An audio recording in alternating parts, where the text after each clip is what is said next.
केबे आपण किन्नर मानकर शोभायात्रा देखिचंती कि एवं सेमानकर मृत शरीर को चप्पल रे कहीं पिटा जाए।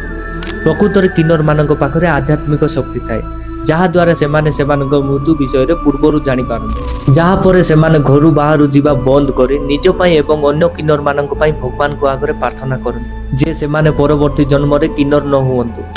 किन्नर को मृत्यु पर मृत शरीर को साधारणतः धला कपड़ा रे गुड़ा जाए। ଏହା ପରେ କିନ୍ନର ସମ୍ପ୍ରଦାୟର ଲୋକମାନେ ବିଳମ୍ବିତ ରାତି ସମୟରେ ଶୋଭାଯାତ୍ରା ଆରମ୍ଭ କରନ୍ତି କାରଣ ସେମାନଙ୍କର ବିଶ୍ୱାସ ଯେ ଯଦି କେହି ସେମାନଙ୍କର ଶେଷକୃତ ଦେଖନ୍ତି ସେ ମଧ୍ୟ ପରବର୍ତ୍ତୀ ଜନ୍ମରେ କିନ୍ନର ହୋଇ ଜନ୍ମ ହେବ। ଆଉ ଯେଉଁ କଥାଟା ସବୁଠୁ ଅଧିକ ଚର୍ଚ୍ଚିତ ଚପଲ ବା ଜୋତାରେ କାହିଁକି ପିଟାଯାଏ, ସତ କହିଲେ ଏହା କୌଣସି ଘୃଣା ନୁହେଁ। କିନ୍ନର ସମ୍ପ୍ରଦାୟରେ ଏହାକୁ ପ୍ରତୀକାତ୍ମକ କ୍ରିୟା ଭାବରେ ଦେଖାଯାଏ। ସେମାନଙ୍କର ବିଶ୍ୱାସ ଯେ ଏଭଳି କଲେ ଆତ୍ମାର ସମସ୍ତ ଦୁଃଖ ଯନ୍ତ୍ରଣା ଓ ଅଭିଶାପ ଏହି ଜନ୍ମରେ ଶେଷ ହୋଇଯାଏ ଏବଂ ପରବର୍ତ୍ତୀ ଜନ୍ମରେ ସେ ଭଲ ଜୀବନ ପାଇଥାଏ।